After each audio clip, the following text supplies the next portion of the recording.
Pada mulanya Allah menciptakan langit dan bumi. Ayat 1 dalam bacaan kita pada hari ini, yang sekaligus menjadi ayat tema bagi kita. Sang Pencipta. Selamat sore Ibu Bapak, saudara-saudara yang Tuhan Yesus kasihi. Semua sehat, puji Tuhan. Ada sukacita, amin. Ada damai sejahtera, puji Tuhan. Hari ini kita sudah memasuki minggu kedua Paskah. Hari kebangkitan Yesus. Hari penciptaan kembali manusia dan dunia dalam kebaharuan, dalam semangat kebangkitan Tuhan.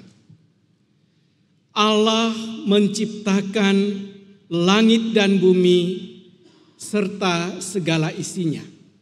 Kalau Ibu Bapak, saudara-saudara, kita berbicara tentang penciptaan, apa yang mau kita katakan kalau kita melihat slide berikut ini?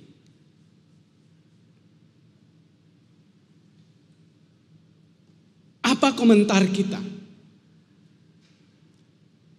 Saya merinding ketika melihat slide ini dan memandang alam ini. Sungguh luar biasa, indah, memukau, menakjubkan.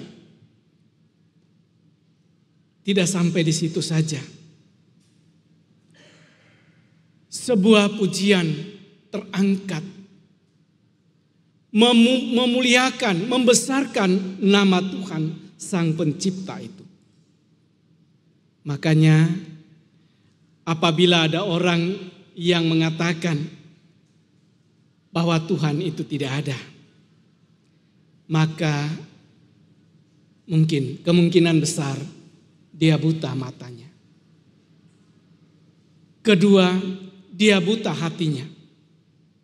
Karena dia hidup dan tinggal di bumi ciptaan Tuhan, tapi tidak mengakui bahwa apa yang sudah dia nikmati ini adalah karya cipta Tuhan yang luar biasa. Bagi orang Kristen, ketika ia tidak memaknai hidupnya dalam keindahan, damai sejahtera dan sukacita, maka dia mengingkari kebangkitan Kristus yang membaharui hidupnya. Kalau dia masih hidup dalam kegelapan, amarah, dendam, iri hati, dampak kebangkitan itu tidak ada. Hari ini, Ibu Bapak, saudara-saudara, firman Tuhan mengajak kita untuk melihat betapa indahnya sebuah ciptaan yang dikaryakan oleh Tuhan dalam hidup ini. Kita hidup dalam dunia ciptaan Tuhan. Kita juga hidup dalam kebaharuan kita yang meninggalkan segala bentuk keberdosaan kita, hidup yang lama dan hidup dalam kehidupan yang baru. Kalau kita melihat bahwa dunia ini diciptakan oleh Tuhan, maka manusia membangun berbagai macam teori untuk membantahnya. Salah satunya adalah teori Big Bang.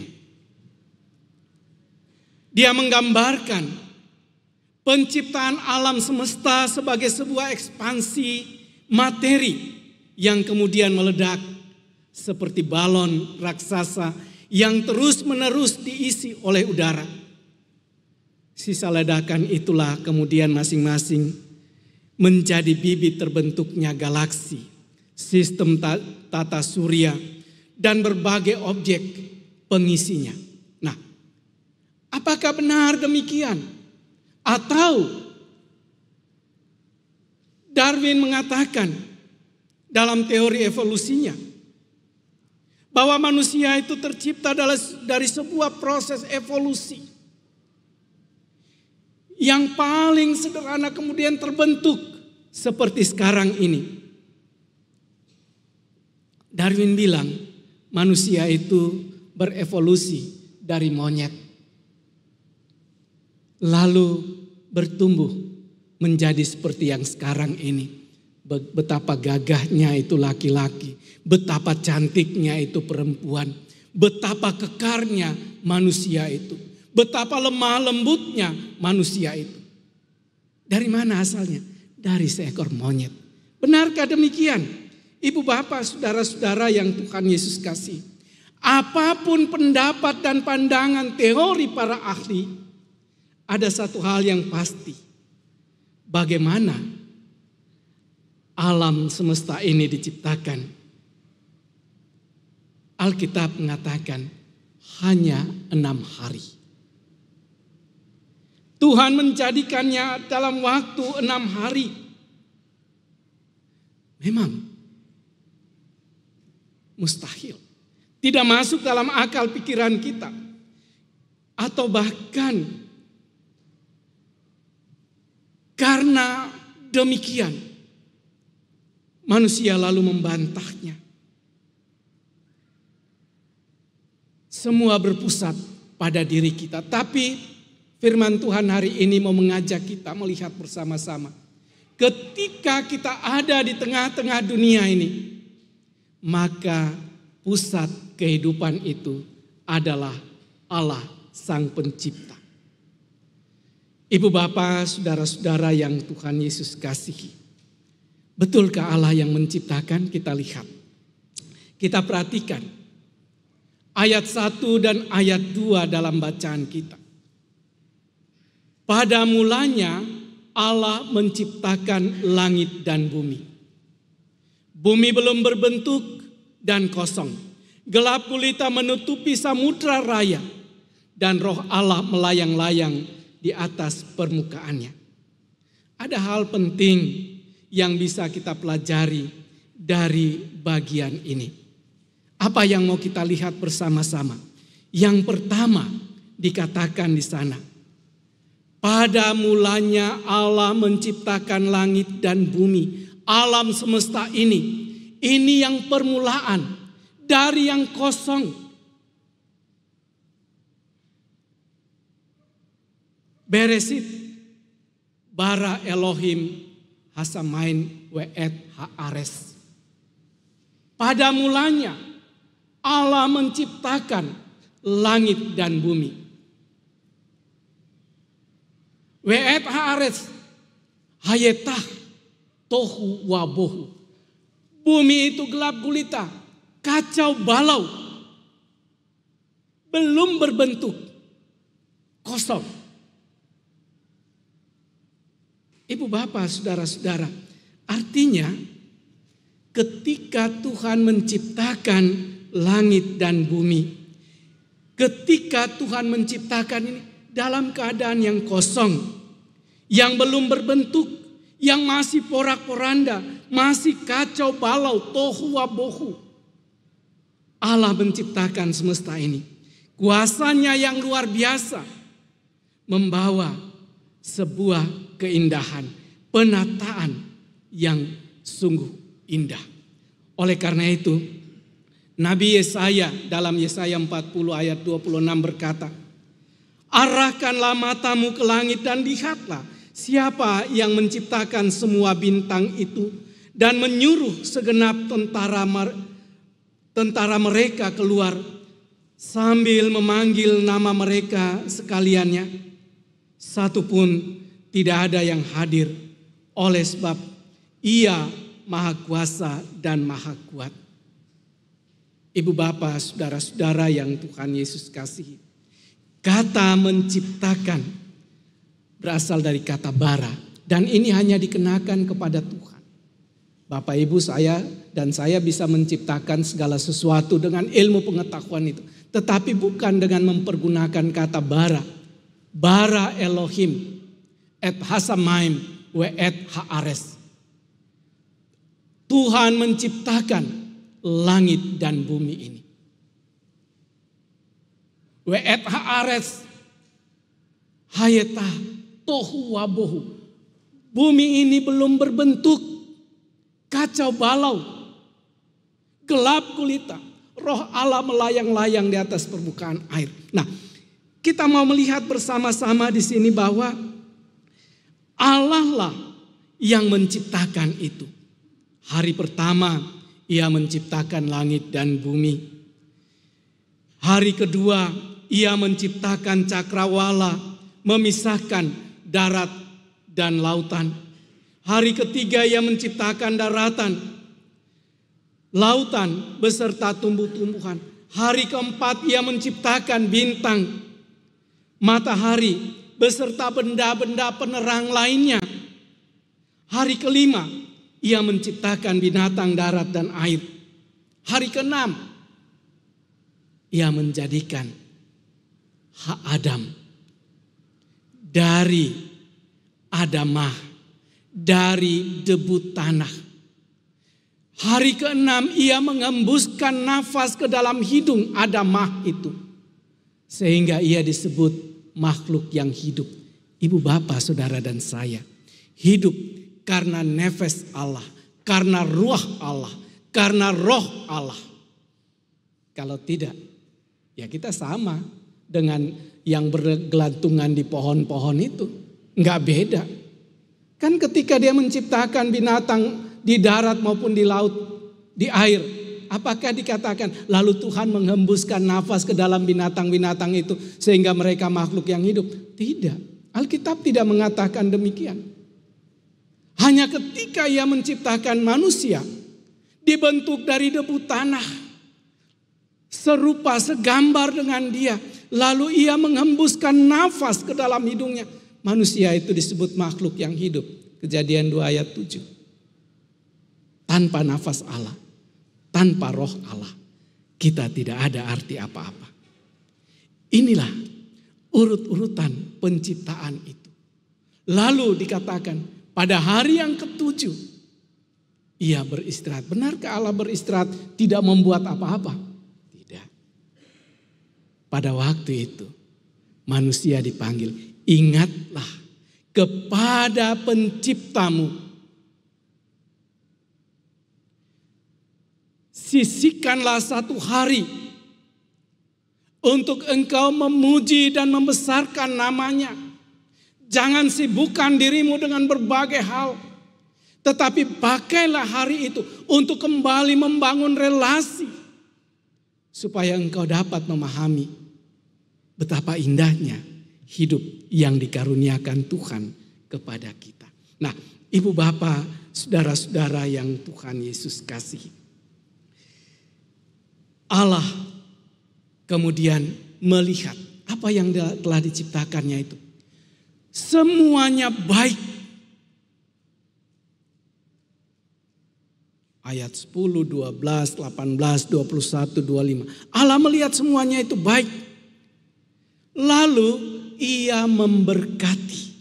Nah,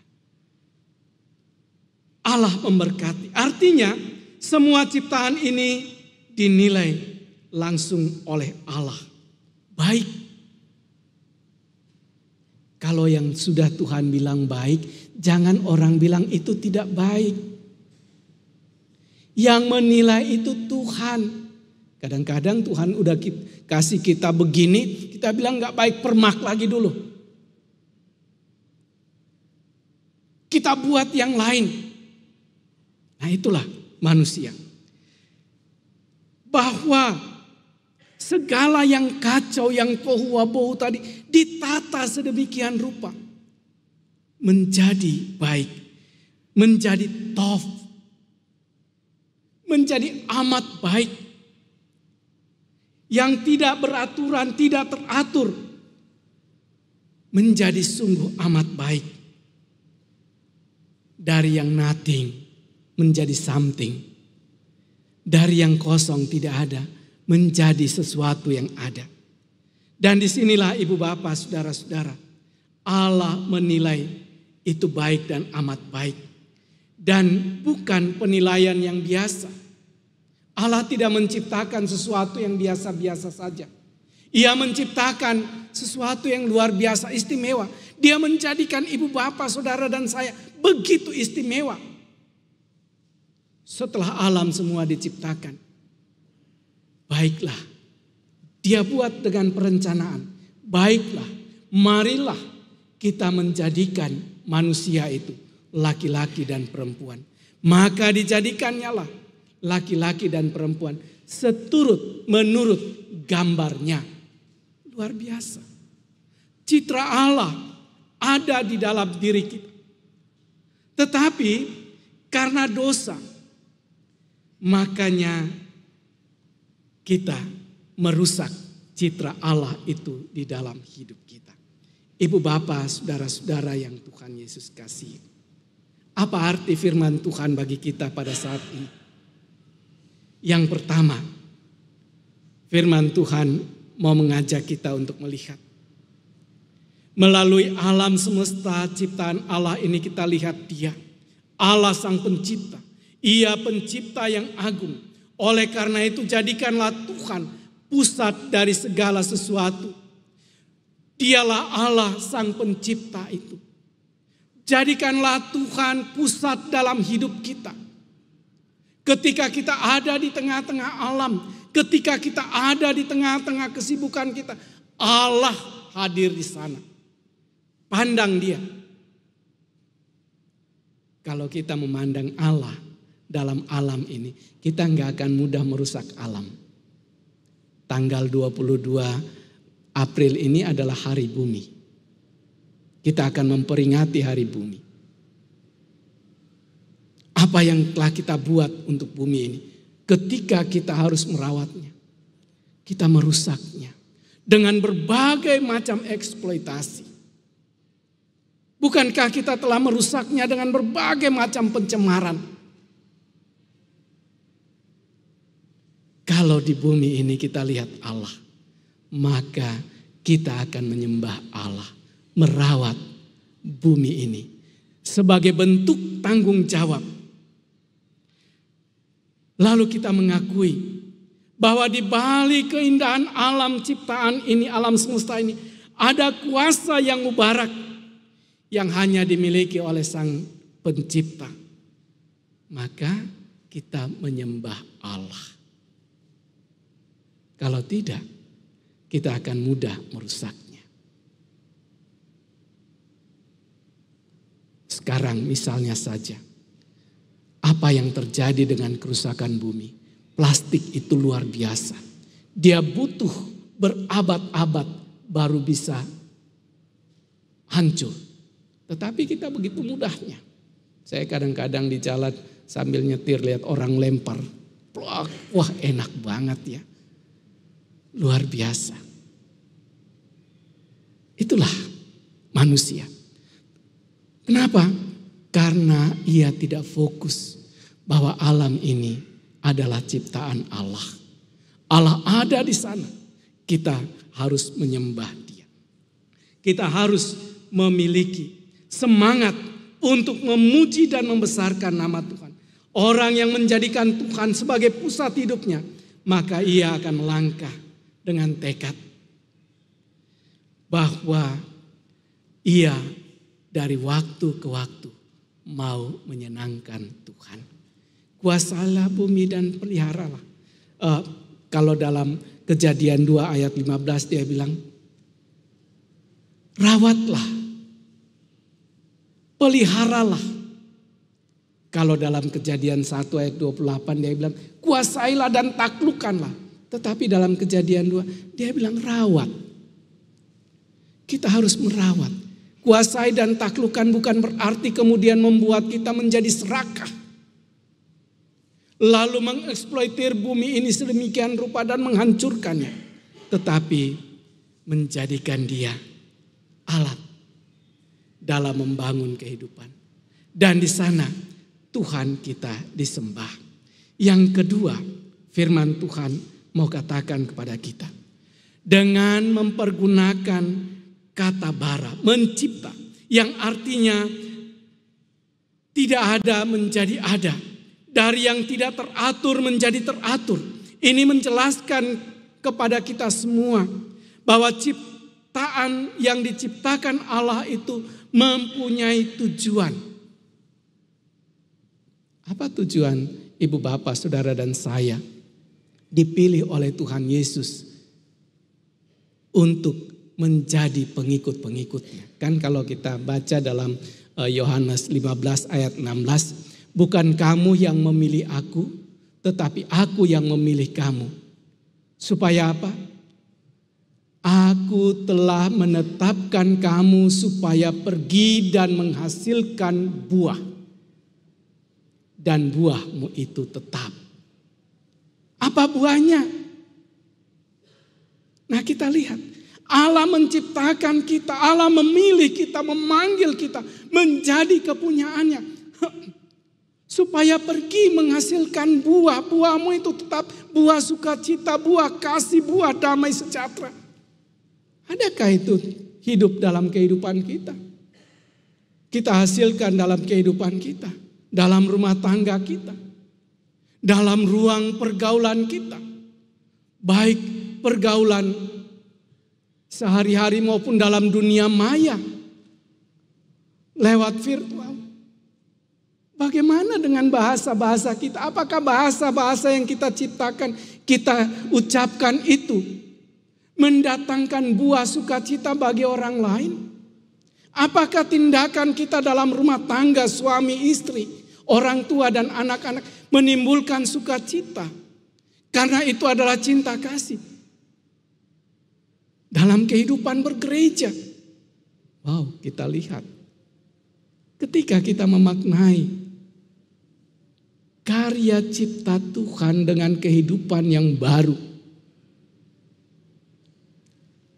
Ketika Ia menciptakan kita sebagai manusia baru,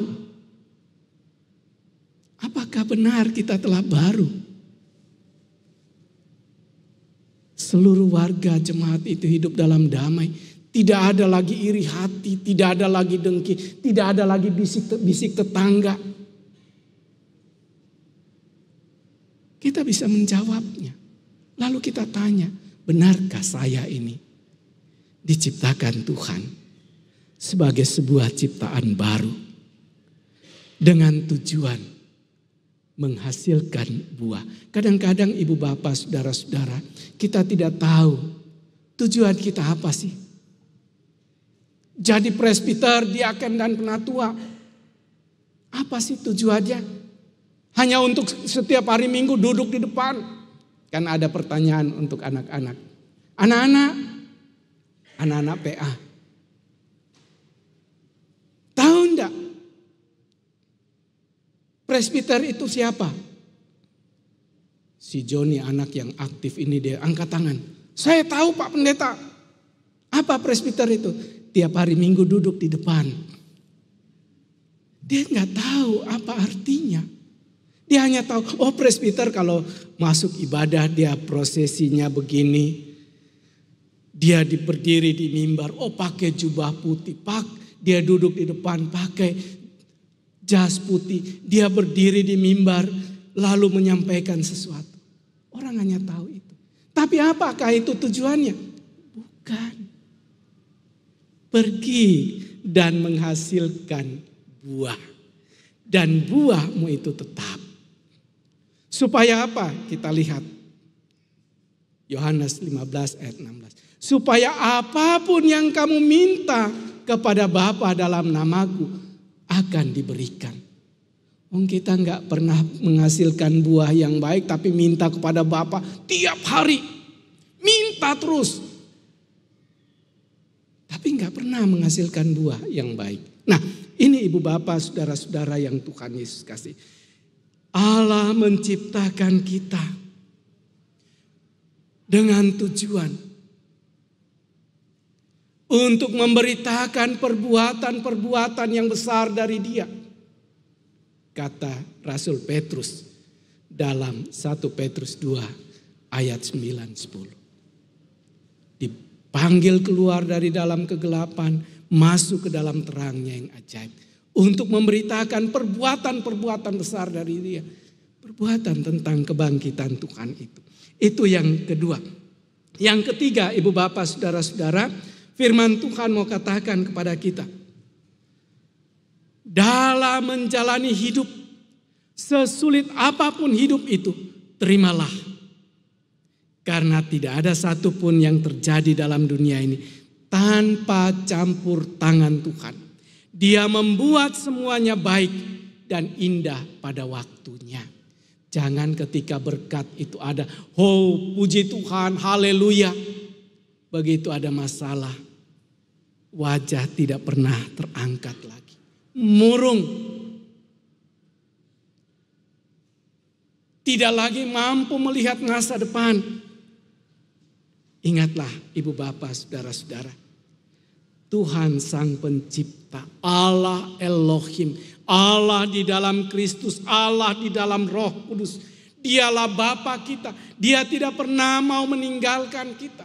Ia selalu ada bersama-sama dengan kita. Tadi pagi saya diberikan kesempatan untuk melayani di POG Pulau Gebang. Lalu saya bertanya begini, ibu bapak, saudara-saudara mau ikut Tuhan? Oh, semua mau ikut? Iya. Kami ikut Yesus yang bangkit itu. Oke. Apa syaratnya untuk mengikut Tuhan? Tuhan Yesus bilang ada 3 hal. Yang pertama, menyangkal diri. Menanggalkan egoisme kita, menanggalkan keakuan kita, kesombongan kita, menanggalkan kebanggaan diri kita, menanggalkan gengsi kita. Kalau menyangkal diri, saya tanya, ketika ibu bapak tersinggung, mudah enggak memberikan maaf? Mereka mulai garuk-garuk kepala. Susah. Lalu saya bilang, kan Paskah baru 2 minggu kedua. Sebelum Paskah Jumat Agung kita lihat. Ketika Yesus memikul salib, berjalan tertati-tati, dihujani oleh pukulan ludah, hinaan yang luar biasa. Sampai di atas kayu salib. Apa yang dia bilang pertama kali? Ucapan dia. Ya Bapa, ampunilah mereka. Sebab mereka tidak tahu apa yang mereka perbuat. Itulah kasih yang diawali dengan pengampunan.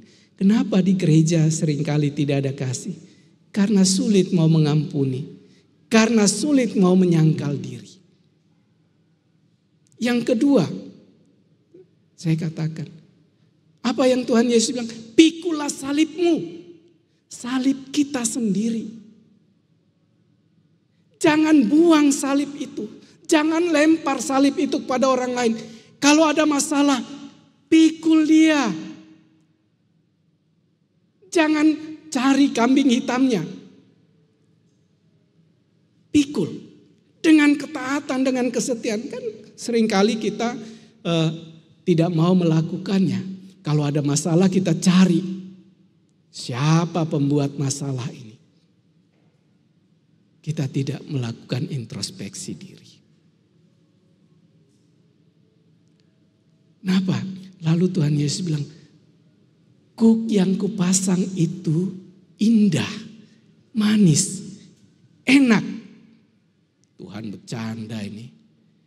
Yang namanya kuk itu kan berat, gandar.